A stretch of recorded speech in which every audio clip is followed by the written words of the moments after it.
ارحمي يا راحت العقل ترحمي من شفات طال سقامي كيف نبقى حيور وانتي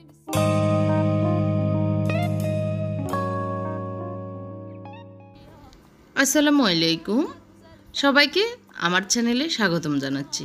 আশা করি সবাই অনেক ভালো আছেন। আমি আজকে বিকেল থেকে আমার ব্লগটি শুরু করছি। আজকে হচ্ছে 15/8/2020 সাল। তো আজকে বিকেলের নাস্তা হচ্ছে হালিম রান্না করছি। তো হালিম রান্নার রেসিপিটি দিয়েই আর বিকেল থেকে রাত 10টা পর্যন্ত কি করেছি সেটাই আপনাদের সাথে আজকে শেয়ার করছি। হয়তো ভালো লাগবে আপনাদের কারো কাছে আর কি। আর ভালো লাগলে আসলে লাইক কমেন্ট শেয়ার করতে কিন্তু ভুলবেন না, কারণ কষ্ট করে আপনাদের জন্য ভিডিও বানাই। তো যারা আপনারা আমাকে পছন্দ করেন, আমার ভিডিও দেখেন, একটু লাইক শেয়ার কমেন্ট করতে কিন্তু ভুলবেন না, কারণ কষ্ট করে বানিয়ে যদি আপনারা একটু লাইক কমেন্ট শেয়ার না করেন তাহলে তো আমাদের কষ্টটা সার্থক হয় না, তাই না? তো এখানে আমি মুরগির মাংসের জন্য দেখতে পেরেছেন পেঁয়াজ বেরেস্তা করে তারপরে মাংসগুলো দিয়ে এখন যে মশলাটা হালিমের মিক্স, রাঁধুনি হালিম মিক্সের মশলার ভিতরে যে দুইটা প্যাকেট থাকে, একটা হচ্ছে ডালের প্যাকেট আর একটা হচ্ছে মশলার প্যাকেট, তো আমি ফুল প্যাকেটটাই দিয়ে দিয়েছি। এখানে এই পাতিলে আমি আজকে হালিমটা রান্না করব।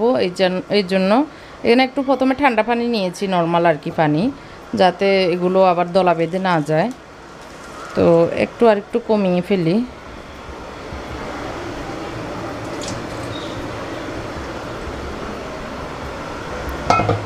তো এইটাতে এখন আমি প্রথমে একটু ডালগুলো, এই যে 1 প্যাকেট ডাল ভিজিয়ে নিচ্ছি।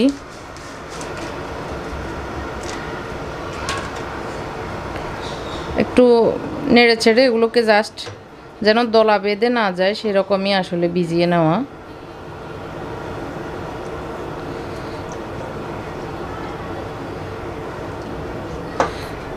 তারপর দিয়ে দিব ফুটন্ত গরম পানি।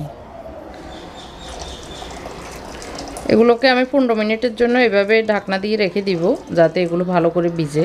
তার এই পাতিলে যেহেতু আমি রান্না করব, পানি একটু বেশি হলেও সমস্যা নেই।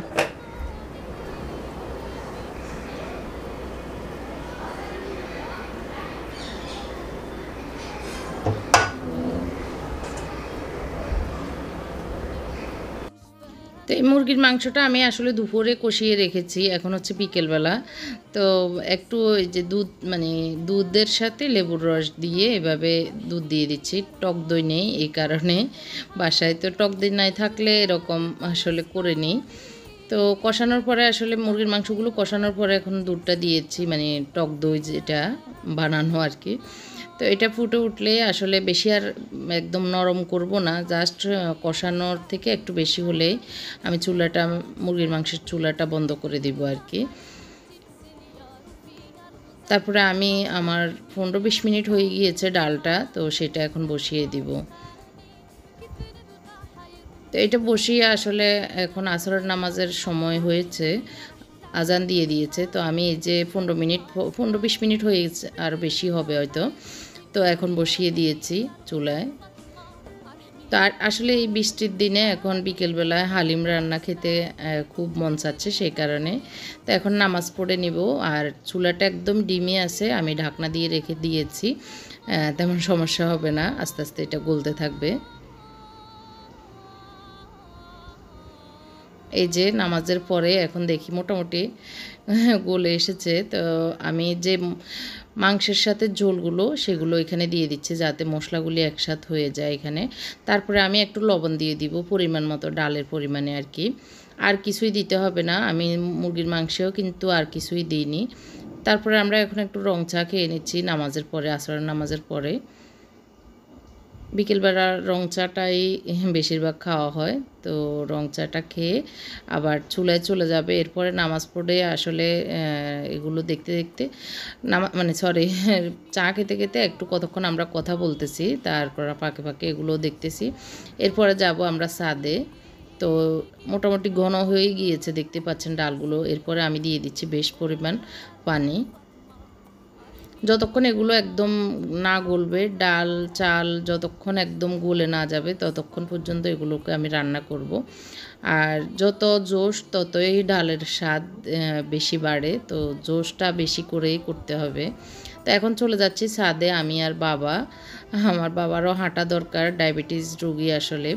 তো ছাদে আমাদের কেউ নেই, তারপরও বাবা বলতেছে আনইজি ফিল করতেছে আর কি আমাদের এখানে।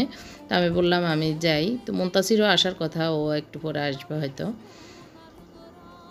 তো ডায়াবেটিস আর হচ্ছে ওনার আসলে হাঁটা শরীরের জন্য খুবই জরুরি, ইনসুলিন নিতে হয়। তো শরীর এখনও দুর্বল আছে, তারপরে আলহামদুলিল্লাহ আল্লাহর রহমতে ভালো আছে।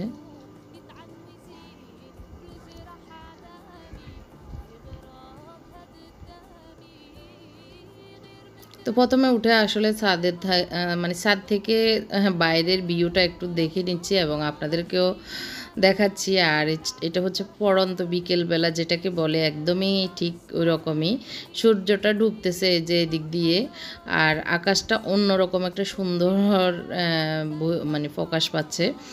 তো আমার খুব ভালো লেগেছে, বাবা হাঁটতেছে, আমি কিছুক্ষণ আকাশটা দেখলাম, দেখে আমি নিজেও হাঁটা শুরু করলাম।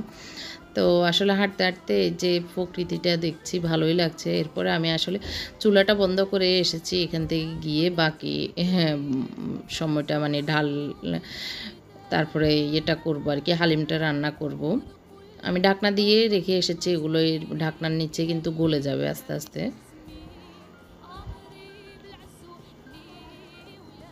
তো আমাদের ছাদটা অনেক সুন্দর, মানে ভালোই লাগে।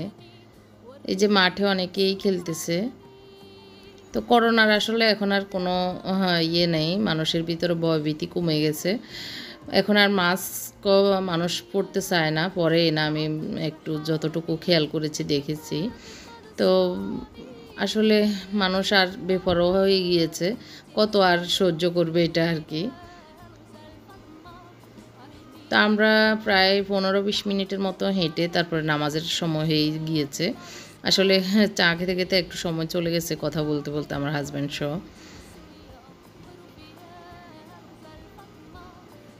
তো মেঘ, সূর্য ডুবা, লাল মানে অরেঞ্জ কালারের আকাশ, সব মিলিয়ে আকাশটা অসম্ভব সুন্দর একটা আকাশ দেখা দিয়েছে।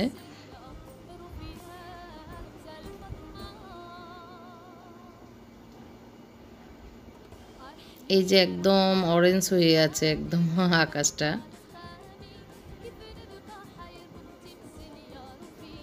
তো ওই ছাদেও দেখতে পাচ্ছেন একজন ভদ্রলোক, উনিও হাঁটতেছে, আমরাও হাঁটতেছি।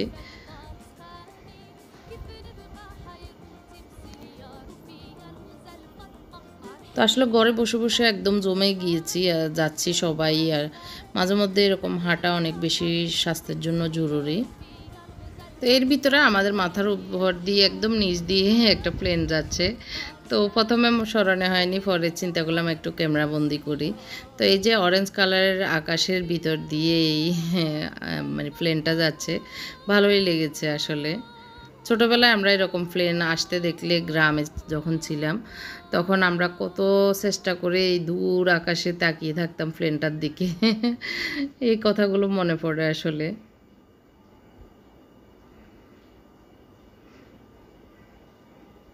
তো এই যে এটা অনেক কাছে ছিল একদম আমাদের মাথার উপরে, আস্তে আস্তে এটা প্লেনটা অনেক দূরে উপরে উঠে যাচ্ছে।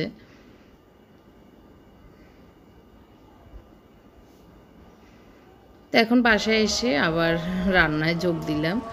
তো অনেকগুলো পানি দিয়েছি, আর হচ্ছে পানি একটু শুকিয়েছিল, এরপরে আরও একটু ফুটন্ত পানি দিয়ে আর যে মাংসগুলো কষিয়ে রেখেছিলাম সেগুলো ঢেলে দিয়েছি, এখানে আর কিছুই করিনি। তো এখন আমি একটু আদা রসুন দিব ডালে আর কি, আদা রসুনটা দেওয়া হয়নি।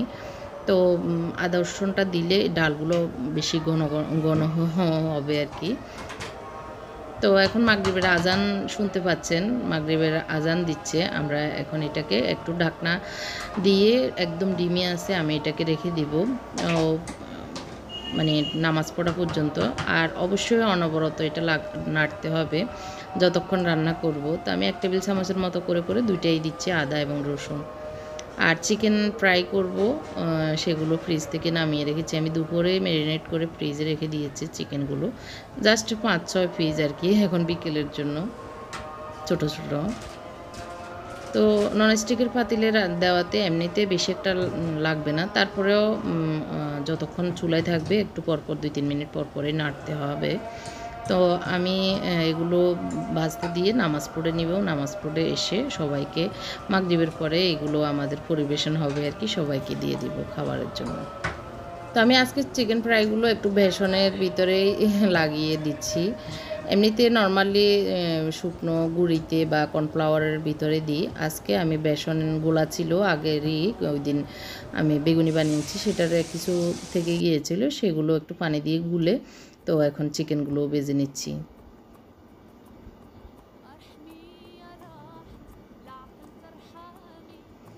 তো বাকি বেসনগুলো আমি ছোট ছোট পিঠা বানিয়ে নিচ্ছি বেসন দিয়ে। তো মুনতাসির বা মুবাসিরও পছন্দ করে আমার ছেলেরা, এরকম মসমসে হয়, খেতে ভালোই লাগে। আমি অল্প তেলেই ভেজে নিচ্ছি, আসলে তেল থেকে গেলে এগুলো পোড়া তেল, আমার হাজব্যান্ড পছন্দ করে না। তো সবসময় একটু তেল কম দিয়ে চেষ্টা করি, তারপরেও মাঝে মাঝে হয়ে যায়, আসলে বেশি তেল না দিলে আমরা মহিলারা পারি না।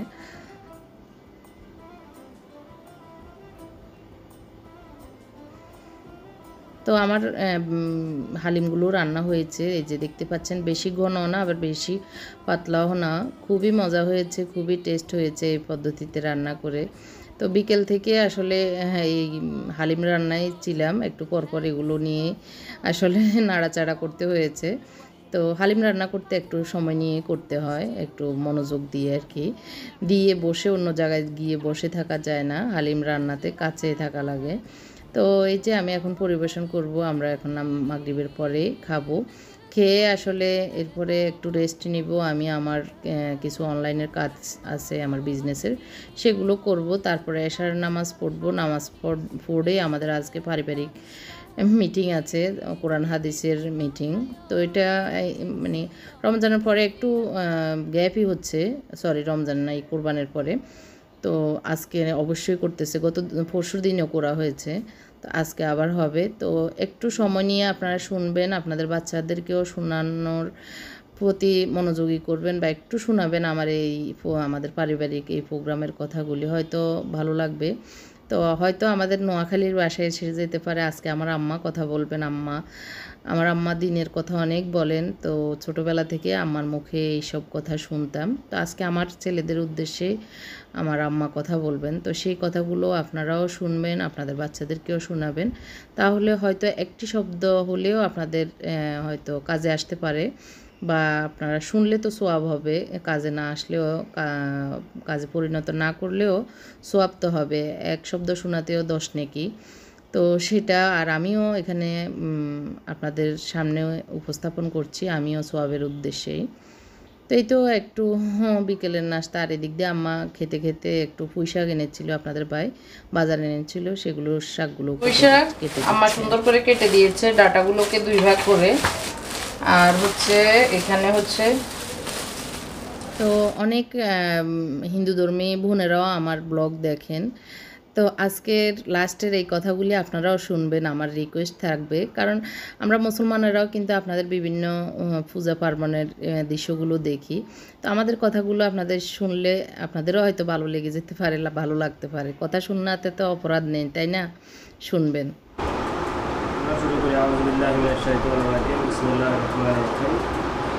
আল্লাহ শুকরিয়া আদায় করি, সবাই মিলে আলহামদুলিল্লাহ। আমরা আল্লাহর হুকুম ফরজ নামাজ আদায় করে পারিবারিক বৈঠকে বসতে পেরেছি। আল্লাহ আমাদেরকে আলামিন আমাদেরকে তৌফিক দিয়েছেন, এই জন্য আমরা বসতে পেরেছি। না হলে আমাদের মতো এরকম বহু পরিবার আছে যারা নামাজও পড়ে না ঠিকমতো, নামাজ পড়লেও পারিবারিক বৈঠকের মাধ্যমে যে নিজেদেরকে ভালো পরিশুদ্ধ করার চেষ্টা করা, এরকম চেষ্টা প্রচেষ্টারও অনেক অভাব রয়েছে। আমরা মাঝে মধ্যে এই চেষ্টাটা করি এবং সবাই মাঝে মধ্যে বসি, এটা একমাত্র আল্লাহর রহমত, আল্লাহ আমাদের তৌফিক দেন। এই জন্য আমরা আবার বলি আলহামদুলিল্লাহ। আমাদেরকে ইসলাম, আমাদের কাছে ইসলামের দাওয়াত এবং ইসলামের মতো এই নেয়ামত পৌঁছে দিয়েছেন মহানবী সাল্লাল্লাহু আলাইহি ওয়াসাল্লাম, আল্লাহর প্রেরিত রাসূল। তিনি সর্বশ্রেষ্ঠ এবং সকল নবী সেরা নবী। তিনি হলেন বিশ্ব নেতা হযরত মুহাম্মদ সাল্লাল্লাহু আলাইহি ওয়াসাল্লাম। এই জন্য আমরা তার প্রতি দুরূদ পড়ি, সবাই বলি সাল্লাল্লাহু আলাইহি ওয়াসাল্লাম। আজকে আমরা পারিবারিক বৈঠকের শুরুতে কোরআনে পাক থেকে তেলাওয়াত দিয়ে শুরু করব। তোমাদের তিনজন আজকে তাহলে মুনতাসির করুক, তুমি সূরা ফাতিহা তেলাওয়াত করো। সবচেয়ে উত্তম, বেশি সওয়াব এবং সবচেয়ে মর্যাদাপূর্ণ সূরা হলো কোনটা? সূরা ফাতিহা।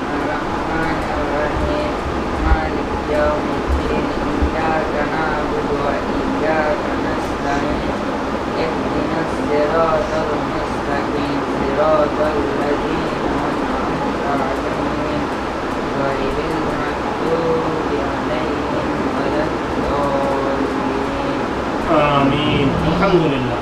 এই তো কত সুন্দর তুমি তেলাওয়াত করলে। তুমি কেন লজ্জা করলা? দিনের তোমার প্রতি বর্ণে এখন কত সওয়াব পাচ্ছ তুমি জানো? অসংখ্য সওয়াব। কত বর্ণে এখন বলি বাইর করিও তো আজকে 10 দিন মধ্যে সমাপ্তি ঘোষণা করতেন। তো আল্লাহ আমাদেরকে সৃষ্টি করছে একমাত্র আল্লাহর ইবাদত করার জন্য। খাওয়া চলা পড়া সবই আল্লাহর দান, এগুলো ইবাদতের মধ্যে হইতে হইব। খাওয়াটাও আল্লাহর ইবাদতের মধ্যে হইতে হইব, চলাটা আল্লাহর ইবাদতের মধ্যে হইতে হইব, আল্লাহর রাজি খুশির মধ্যে হইতে হইব। তারপরে আমাদের বন্ধু বান্ধব, আখলাক, চরিত্র সব কিছু আল্লাহ নির্দেশিত মতো হইতে হইব। আল্লাহ নির্দেশিত মত কি আর কোরআনকে করলে, কোরআনের ব্যাখ্যা হয়েছে হাদিস, হাদিসকে জানলে তাইলে আমরা সব জানতে পারবো। আমরা ছোটতন যৌবনের এবাদত আল্লাহ সবচেয়ে বেশি পছন্দ করে। যৌবনকালের এবাদত শিশা ডালা ভাতর, বুয়াকালের এবাদত সুভাতার পানি। তোমরা এখন যে আবাদত করবা, আল্লাহ যে 5টি প্রশ্ন করবো সবসময়, এটা তো আলোচনা হয়। 5টি প্রশ্ন করবো, তোর মধ্যে একটা প্রশ্ন হইলো যে তোমার যৌবনকাল কোন পথে তুমি ব্যয় করছো, যে সময় তোমার তেজবিজ্ঞ জ্ঞান ছিল সেই পথটা তুমি কি কম্পিউটারের পিছনে করছো না আমার পিছনে, আমার রাহে করছো? আর যে যুবক আল্লাহর ধ্যানে বসি, রাত্রে জাগরণ হই, আল্লাহর ধ্যানে কান্দে যে আমার এই দুনিয়ার ক্ষণস্থায়ী হাওয়া ফাওয়া সব আশা আল্লাহ পূরণ করে দিন। আমার জীবন থেকে তো একটা ঘন্টা চলে যেতেছে, আজ যে একটা ঘন্টা চলে গেছে, এটা জীবন থেকে, হায়াত থেকে, জীবন থেকে শেষ। আবার কাইলে একটা দিন চলে গেছে, আমার জীবন থেকে এই দিনটার শেষ। আমি কি এই জীবন, এই দিনটা কি আর ফেরত পামনি? এই জন্য আমাদের এই ছোটদের এবাদত বেশি পছন্দনীয়। এবং তোমাদেরকে আব্বা মা কত ডাকতেছে, আব্বা মার কোনো লাভ নাই, তোমাদের লাভ। তোমরা একদিন করবে আব্বা মা আমাদেরকে এই আগুন থেকে, জাহান্নামের আযাব থেকে, ভয়াবহ থেকে বাঁচাইছে। আমরা এত জানতাম না, আমাদের ঘরে এত বই পুস্তক, এত কিতাব ছিল, আমরা তো জানি না, পড়ি না। কিন্তু এই কথা বললে আল্লাহ ছাড় দিবে না। তোমরা কতবার বলবে আল্লাহ অন্ধকার কবরে যাইলে এই বলবা যে আমাদেরকে আবার দুনিয়াতে পাঠান, আমরা এগুলো আমল করি আসি, পড়ি আসি। আল্লাহ আরও সময় সুযোগ দিত না। এই জন্য যৌবনকালের আবাদত হচ্ছে শিশা ডালা পাথর, এই ইবাদতকে কাজে লাগাও, এই সময়টুকুকে কাজে লাগাও, এই ঘন্টাটুকুকে কাজে লাগাও। এই যে আমাদেরকে এখন একটা বাইরে আছে একটা ওষুধ দিয়ে সারা বিশ্বকে আল্লাহ কি মনে করছে, তোমরা কিচ্ছু আল্লাহর ইয়া মনে করি না, মানে আল্লাহর বর্ত মনে না করো। অন্তত এই অসুখটা দেখো, আল্লাহ বিশ্বরে এক হাতের মধ্যে আনছে। কত বড় দাম, কত এই রোনাল্ডো, কত বাদশাহ, কত দেশের শাসক, প্রেসিডেন্ট, সবাই এখন কী হয়ে গেছে, এইটা একটা ছোট্ট একটা অসুখের পিছনে সবাই ঘরবন্দি হয়ে গেছে। তো আল্লাহ কিচ্ছে সারা বিশ্বরে এক করে দিচ্ছে। আগে এক এক কর্মের জন্য, এক এক দেশের জন্য এক একটা বিপদ, এক একটা মুসিবত, এক একটা গজব আসত। আর আল্লাহ এবার মানুষের উপর এত আমরা জুলুম অত্যাচার করতেছি, এত আল্লাহর নাহমানি করতেছি, যার জন্য সারা বিশ্বরে একসাথে অসুস্থ করে দিচ্ছে, যার জন্য আমরা এখন ঘরবন্দি হয়ে গেছি। আমাদের যে আনন্দ, এতদিন চিন্তা করলে 4 মাস আগে আমরা কি আনন্দ উৎফুল্লভাবে আসছিলাম, এখন আমরা কি ভয়ের মধ্যে আছি।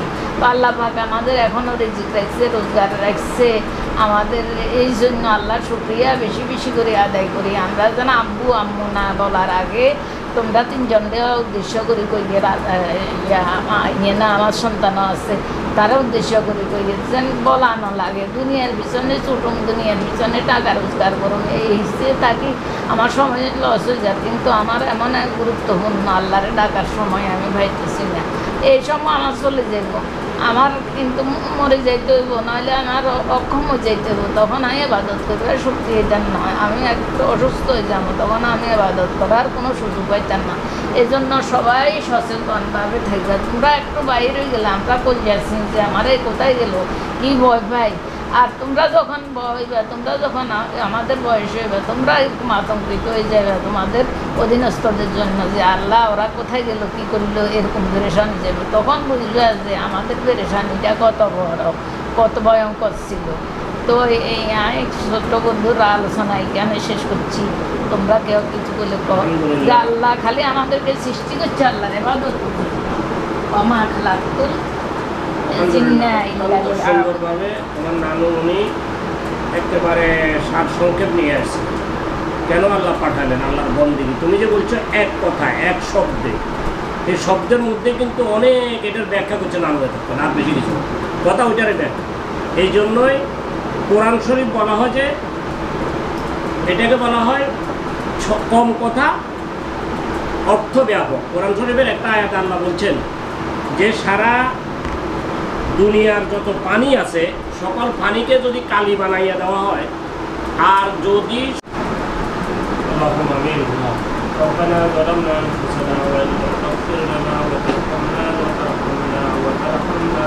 তো অনেক লং টাইম আমাদের পারিবারিক প্রোগ্রামটি আপনাদের সাথে শেয়ার করলাম। কেউ কিছু মনে করবেন না, ভুল ত্রুটি হলে ক্ষমা সুন্দর দৃষ্টিতে দেখবেন।